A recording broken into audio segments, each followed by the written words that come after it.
Thanks very much, Dave. I mean, one of the, I suppose, aspects that we've not fully talked through today is just about the learning that comes to when urban peers get together. My sense from things like the Resilient Cities Network, C40 in the climate space, and others, and all my colleagues and peers on the call here today, is that cities work best when our mayors get together, when some of their staff get together and start talking about the issues that we face. Who runs your metro transport system? Do you own it? Do you regulate it?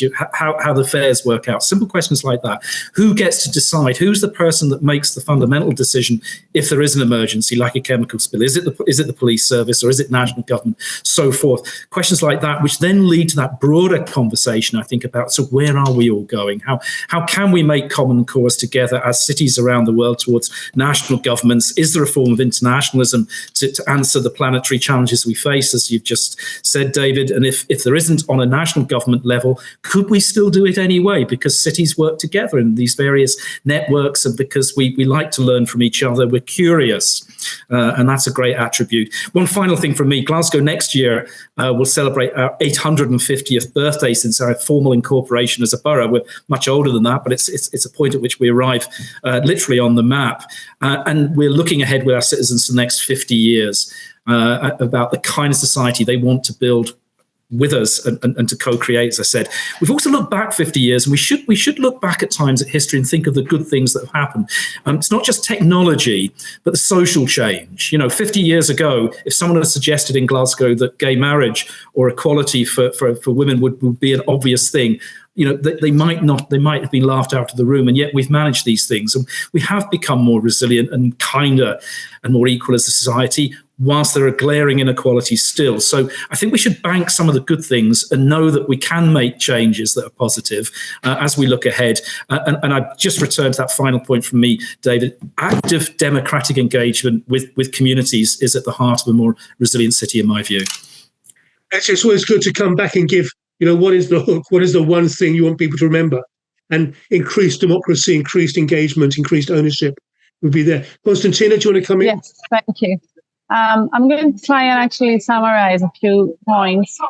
One, which is like the broad perspective, what I would like to kind of come out of this thinking that we seem, at least as speakers in conversations, have an agreement that resilience building is about how we understand and interpret risk. And it's also a political question, not just a technical question. For me, this is like a summary phrase when we're talking about democracy, when we're talking about choices, when we're talking about collaboration. It's also a political question. Secondly, the point I didn't make before, but I alluded to, is that we have, both Karine and Duncan mentioned it, I will highlight it. We have key goals that we have set as societies when it comes to climate transition and transformation, the 2030 goals, the 2050 goals, the global SDG goals, that there is a disparity. Do we actually believe in those goals? And if we believe in those goals, we really need to look into our governance processes, our systems changes processes, how we manage our national governments and how we set up our administrations. The Chief Resilient Officer is an example. There are tools and mechanisms, but I would like, again, to come out with a proposal that we come together, we collectively identify how do we mainstream those processes and help more and more politicians as well as technical staff really incorporate and understand and use those tools, so that then we can bridge the gap between what actually exists, which is there is money available at different levels in order to finance those transformational projects, but often we don't really see those projects actually emerging for the reasons we have discussed, because there is not enough consultation process, there is not enough participation, and also there's not enough political, I don't want to use the word training, because there's no point to train somebody if there's no accepting framework for them, for the trained people to work within that. So we have to look into that, creating that background into the national administrations and to the sub-national administrations for those tools and those mechanisms and those goals to actually take root. Thank you. Thank you. I think you're right. I mean, what we always talk about is that you have policies and procedures, policies and ambitions and mission statements and Vision 2030. But what you're missing is structure and methodology. And I think that the ISRM sees its role as to help support the development of structure and methodology. And take the ideas of Rickle and Weber about wicked problems, the solutions we provide are not right or wrong or good or bad. They're useful. They're useful or they're not useful. And I think if we, as you said, if we can help support that, then we've done a good job. Karina, final words with you. Yeah, I think in summary, I just want to highlight that I think warnings are really important. Warning systems are a really important tool when we're thinking about resilience. That we should think about warnings as ultimately a social process that should be empowering and being inclusive for all people, whatever that may mean. And that's critical that we are learning to work across silos that are both institutional and hazard-wise. But I think what I want to end on is just like a little quote from my colleague Ilan Kilman and Mickey Glantz, who are experts on warning systems as well. And they talk about, this quote is, "The key is that the people who need early warning system information can assist in providing that information, and they should be involved in the first, not the last step of setting and operationalizing a warning system." So I think my leaving thought is that actually many places in the world are building resilience, and they're doing it in a local community way, whether that's a village or a city.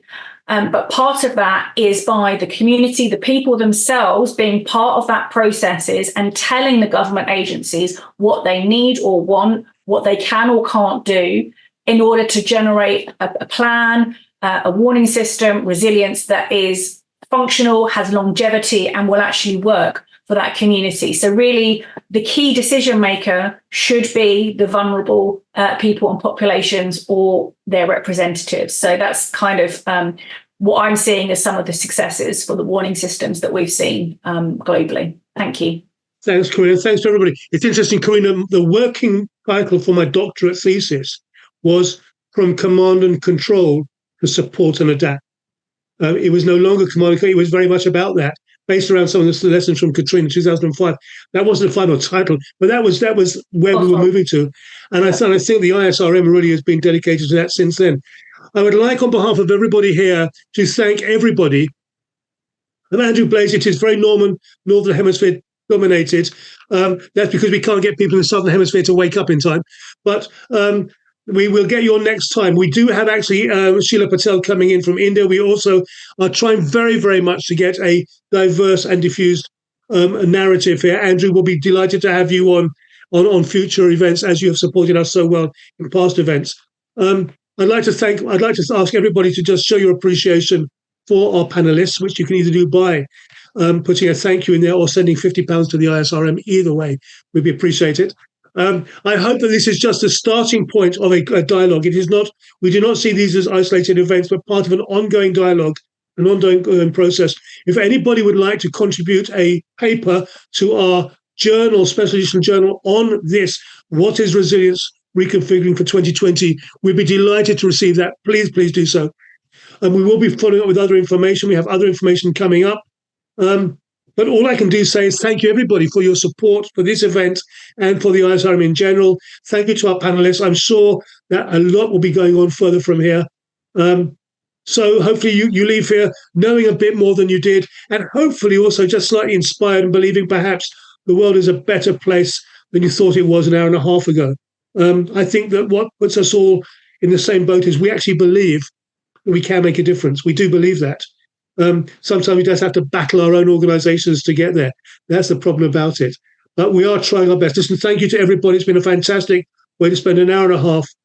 Stay safe wherever you are. Keep in touch, and hopefully we will see you again next month.